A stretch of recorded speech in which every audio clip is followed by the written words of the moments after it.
بسم اللہ الرحمن الرحیم۔ شروع اللہ کے نام سے جو بڑا مہربان نہایت رحم والا ہے۔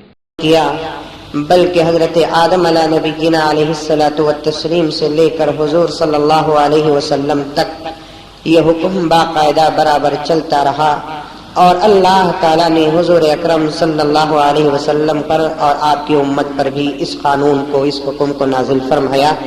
بس روزے کے طریقے الگ رہے، روزے رکھنے کے انداز الگ رہے، روزے رکھنے کے ایام، وقت اور دن الگ رہے، لیکن روزے کا حکم تو بالکل باقاعدہ رہا ہے۔ اور روزے کا مقصد بھی اللہ تبارک و تعالیٰ نے اس آیت کے اندر ارشاد فرما دیا کہ روزہ کیوں رکھا جاتا ہے۔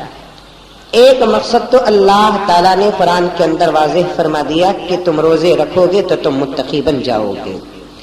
اب تقوی کا معنی جو آتا ہے وہ بہت لمبا اور چوڑا معنی آتا ہے۔ ایسا نہیں کہ متقی کا معنی کہ ٹوپی پہننے سے متقی ہو جائے گا، داڑھی رکھنے سے متقی ہو جائے گا، جھبا پہننے سے متقی ہو جائے گا، نماز پڑھنے سے متقی ہو جائے گا، یا مسجد کا ذمہ دار بن جائے تو متقی ہو جائے گا، امام بن گیا تو متقی ہو جائے گا۔ یہ تو میرے اور آپ کے ترجمے ہیں، لیکن اللہ والوں نے تقوی کے کچھ اور ہی ترجمے بیان کیے ہیں۔ انشاءاللہ تعالی میں آپ حضرات کے سامنے عرض کروں گا۔ میرے حال عزیزان گرامی، اللہ کا کرم ہے کہ کچھ عبادتیں ایسی ہوتی ہیں کہ جو دن میں بار بار کرنے کا موقع ملتا ہے، جیسے کہ نماز 5 مرتبہ اللہ تعالیٰ کے حکم کی تعمیل کی جاتی ہے کہ فجر، ظہر، عصر، مغرب، عشاء۔ کچھ عبادتیں ایسی ہیں کہ جو سال میں 1 مرتبہ کرنے کا موقع ملتا ہے، جیسے رمضان کے روزے اور مال کی زکات۔ اور کچھ عبادتیں ایسی ہیں کہ پوری زندگی میں صرف 1 مرتبہ کرنے کا حکم دیا گیا ہے، وہ ہے حج بیت اللہ۔ رمضان کے روزے جو ہیں وہ صرف سال میں 1 مرتبہ فرض ہیں، وہ بھی رمضان ہی کے مہینے میں رکھنا کہ رمضان کے روزے اگر کوئی آدمی نہیں مجھے رمضان المبارک میں بہت سارے کام ہوتے ہیں، میں شوال میں رکھوں گا، تو ان روزوں کو قضا کہا جائے گا لیکن ادا نہیں کہیں گے اسے۔ رمضان کے روزے رمضان ہی میں ادا کرنا پڑے گا، جیسا کہ فجر کی نماز فجر ہی میں پڑھنا ہے، ظہر کی نماز ظہر ہی میں پڑھنا ہے، عصر کی نماز عصر ہی میں پڑھنا ہے، مغرب کی نماز مغرب ہی میں پڑھنا ہے، عشاء کی نماز عشاء ہی میں پڑھنا ہے۔ اور حج اللہ تعالیٰ کا مقدس شہر مکہ مکرمہ ہی کو جا کر جیسے کرنا ہے، ویسے اللہ جل جلالہ عم نوالہ نے رمضان المبارک کے روزے صرف رمضان ہی کے مہینے میں رکھنے کا حکم دیا ہے۔ کسی آدمی کو اس بات کی اجازت نہیں کہ وہ شوال میں رکھے، ذی القعدہ میں رکھے، ذی الحجہ میں رکھے، ربیع الاول میں رکھے۔ رمضان کے روزے رمضان ہی کے اندر رکھے جاتے ہیں اور رمضان میں رکھنا فرض ہے۔ اور ایک بات بھی سن لیں کہ اسلام کے 5 اہم ارکان ہیں۔ ایک کلمہ طیبہ کا پڑھنا، جس کے بغیر کوئی عبادت قبول نہیں ہے۔ پہلا دروازہ ہے عبادتوں کو آراستہ پیراستہ کرنے کے لیے، عبادتوں کو مقبول کرانے کے لیے پہلا جو گیٹ آتا ہے وہ کلمہ طیبہ لا الہ الا اللہ کا گیٹ آتا ہے۔ جب تک وہ گیٹ پار نہیں کرو گے، اندر والی عبادتوں کا مزہ بھی نہیں ملے گا اور اندر کی جانے والی عبادتیں مقبول بھی نہیں ہوگی۔ اگر کوئی غیر مسلم ہم سے زیادہ نماز پڑھے اور ہم سے اچھی نماز پڑھے تب بھی اس کی نماز قبول نہیں ہے۔ اگر کوئی غیر مسلم ہم سے اچھا روزہ رکھے تب بھی اس کا روزہ قبول نہیں ہے۔ ہم تو 100 میں 2.5 روپے زکات نکالتے ہیں، کوئی غیر مسلم 100 میں 50 روپے زکات نکال دے، اس کی زکات قبول نہیں ہے۔ اور حج کا تو مسئلہ پیدا ہی نہیں ہوتا۔ انما المشركون نجس فلا يقربوا المسجد الحرام بعد عامهم هذا، کہ مکہ مکرمہ اتنا مقدس شہر ہے کہ وہاں کوئی مشرک داخل ہو ہی نہیں سکتا ہے۔ جب وہاں داخل ہوتا ہی نہیں ہے تو حج کرنے کا سوال ہی پیدا نہیں ہوتا۔ تو عزیزان گرامی، پہلا جو دروازہ ہوتا ہے وہ کلمہ طیبہ لا الہ الا اللہ محمد رسول اللہ کا پڑھنا ہوتا ہے، اس کے بغیر کوئی عبادت مقبول نہیں ہے۔ جب کوئی اللہ کا بندہ ایمان میں داخل ہو جاتا ہے، کلمہ پڑھ لیتا ہے اور کلمے پر اس کا ایمان اور یقین ہو جاتا ہے، یقیناً وہ اللہ کو معبود حقیقی سمجھتا ہے، اللہ کے علاوہ کسی اور کو معبود نہیں سمجھتا، چاہے وہ ظاہر ہو باطن، وہ اندر سے ہو یا باہر سے ہو، خیالات میں ہو یا تصورات میں ہو، کہ اللہ کے علاوہ علاوہ کسی اور کو وہ معبود نہیں سمجھتا اور جناب محمد رسول اللہ صلی اللہ علیہ وسلم کو آخری پیغمبر مانتا ہے اور اللہ کا رسول جانتا ہے اور آپ کی اتباع کا شوق اور جذبات میں دل کے اندر پیدا کرتا ہے تو وہ ایمان کے اندر داخل ہو گیا. اب اس پر 4 اہم عبادتیں لاگو ہوتی ہے. پہلا نماز کا پڑھنا, دوسرا روزے کا رکھنا, تیسرا زکات کا دینا اور چوتھا حج بیت اللہ کا کرنا. ان 4 عبادتوں کی 2 قسمیں ہو گئی. 4 میں سے 2 عبادتیں ایسی ہیں جو جسم سے تعلق رکھتی ہیں, 2 عبادتیں ایسی ہیں جو مال سے تعلق رکھتی ہیں. اب یہ بات سمجھ میں, 4 عبادتیں ایمان میں داخل ہونے کے بعد 4 اہم عبادتیں لاگو ہوتی ہیں. 2 عبادتیں جسم سے تعلق رکھتی ہیں اور 2 عبادتیں مال سے تعلق رکھتی ہے. جسم سے تعلق رکھنے والی عبادت نماز اور روزہ, مال سے تعلق رکھنے والی عبادت زکات اور حج. اگر کوئی آدمی پیسے دے دے, بھائی میں نماز نہیں پڑھوں گا, میرے طرف سے تو نماز پڑھ لے, اس کی نماز نہیں ہوگی. اپنے جسم کو قربان اور خرچ کرنا پڑتا ہے اسے. ہماری نماز ہم ہی پڑھیں گے, ہمارا باپ بھی نہیں پڑھے گا. ہماری نماز ہم ہی پڑھیں گے, ہمارا اولاد نہیں پڑھے گا. ہماری نماز ہم ہی پڑھیں گے, ہمارا شیخ اور پیر نہیں پڑھ سکتا. ہماری نماز ہم ہی پڑھیں گے, ہماری نماز ہمارا مرید نہیں پڑھ سکتا. ہماری نماز ہم ہی پڑھیں گے, ہمارا استاد نہیں پڑھ سکتا. اور وہ بھی عمل ظاہر رہے گا. آپ کو مسجد میں آنا پڑے گا یا گھر میں کھڑنا پڑے گا, پہلے وضو کرنا پڑے گا, قیام کرنا پڑے گا, قرات پڑھنا پڑے گا, رکوع کرنا پڑے گا, سجدہ کرنا پڑے گا, تحیات پڑھنا پڑے گا, درود پڑھنا پڑے گا, سلام کرنا پڑے گا. ظاہری عمل کا بھی اس کے اندر داخل ہے کہ نماز کے اندر ظاہر کو بھی استعمال کرو, باطن کو بھی استعمال کرو. تمہارے سر اور سے لے کر پیر تک اسے بھی یوز کرو اور تمہارے دل اور دماغ کو بھی یوز کرو, تب جا کر تمہاری نماز مقبول ہوگی. کوئی آدمی آ کر بیٹھ گیا, آنکھ بند کر لیا, دل ہی دل کے اندر سوچ رہا ہے کہ میں کھڑا ہو گیا ہوں, میں قرات پڑھ رہا ہوں, میں رکوع کر رہا ہوں, میں سجدہ کر رہا ہوں, میں سلام پھیر رہا ہوں, میں تحیات پڑھ رہا ہوں, میں درود پڑھ رہا ہوں, جسے دل کی نماز کہا جاتا ہے, ایسے مسلمان کو جھوٹا کہے گا اور جھوٹا لے کر مارا جائے گا.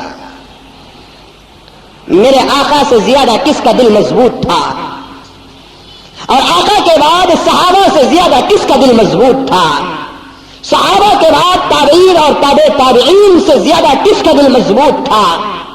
وہ گھر میں کام کرتے تھے لیکن دل خدا کی طرف متوجہ تھا. وہ فیکٹریوں میں کام کرتے تھے, دل خدا کی طرف متوجہ تھا. وہ بیوی بچوں کے ساتھ رہتے تھے لیکن دل خدا کی طرف متوجہ تھا.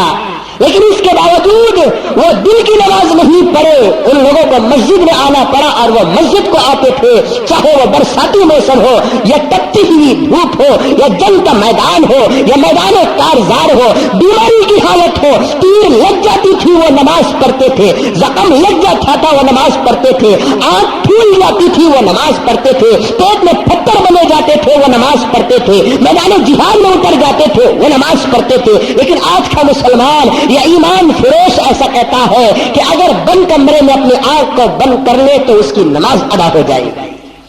یہ تو شیطان کی اولاد ہے جو دین کا مذاق کرتے ہیں اور دین کی تجارت کرتے ہیں, دین فروش, ایمان فروش. اور مجھے معاف فرمائے, ایک بازار میں, پارکوں میں, اڈوں میں جسم بیچنے والی عورت سے بھی بدتر ہے. وہ جسم کا دھندا کرتی ہے, وہ تو کم از کم جسم کا دھندا کرتی ہے, اور اس سے بدتر اور کمینہ ہے جو دین کی تجارت کرتا ہے اور دین کا دھندا کرتا ہے. جسم فروش سے زیادہ بدتر ایمان فروش ہوگا, دین فروش ہوگا. نماز تو میرے دوست ہو پیغمبر نے بھی پڑھی, صحابہ نے بھی پڑھی, تابعین نے بھی پڑھی, تابعین نے بھی پڑھی, اولیاء کرام نے بھی پڑھی. جن پیرانے پیر محبوب سبحانی کا ذکر کرتے ہو ان کی سیرت میں ایک رکعت ایسی اٹھا کے بتا دو انہوں نے دل کی نماز پڑھی ہے. ہاں, یہ بے وقوف بھولے بھالے یا تو جان بوجھ کر کرتے ہیں یعنی تو بھول کر غلط معنی لے لیے. دل کی نماز نہیں ہے, اصل میں وہ دل سے نماز ہے. نماز کیا ہے؟ وہ دل کی نماز نہیں بلکہ دل سے نماز ہے.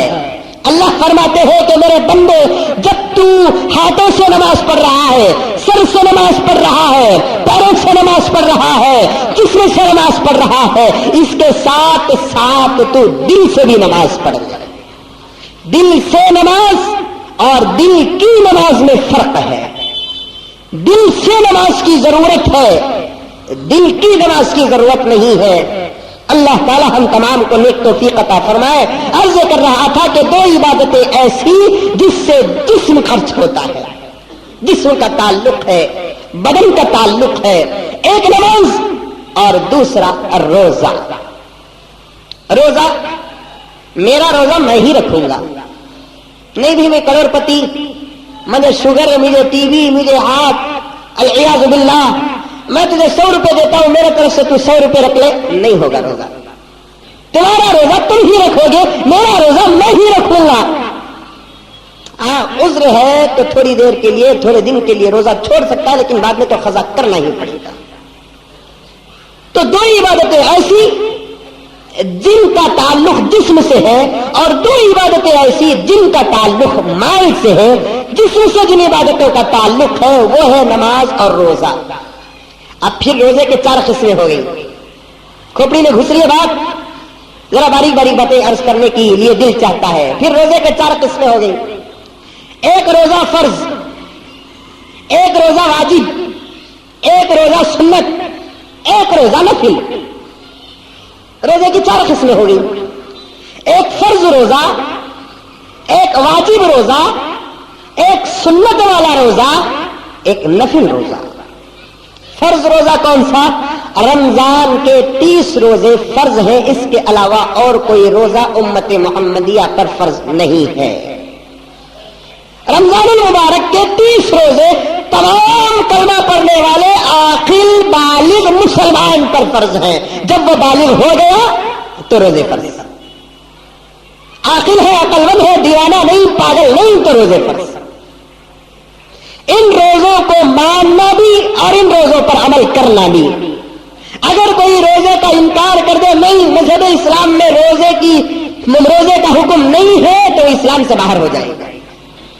روزے کا منکر کافر، روزے کا تاریخ چھوڑنے والا کبیرہ گناہ کرنے والا ہے.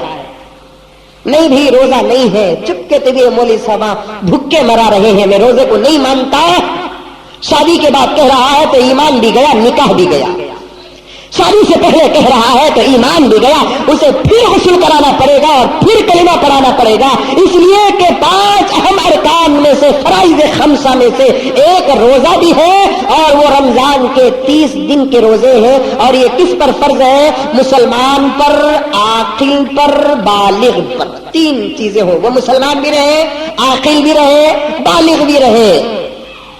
دیوانے پر روزہ نہیں، بچے پر روزہ نہیں، اس لیے کہ بچہ عقل والا نہیں ہے، نابالغ ہے، ایک دیوانہ پاگل ہے، ایسے آدمی پر بھی روزہ نہیں. اس کے علاوہ سب، شادی شدہ کے لیے بھی روزے، شادی کے بعد بھی روزے، سب.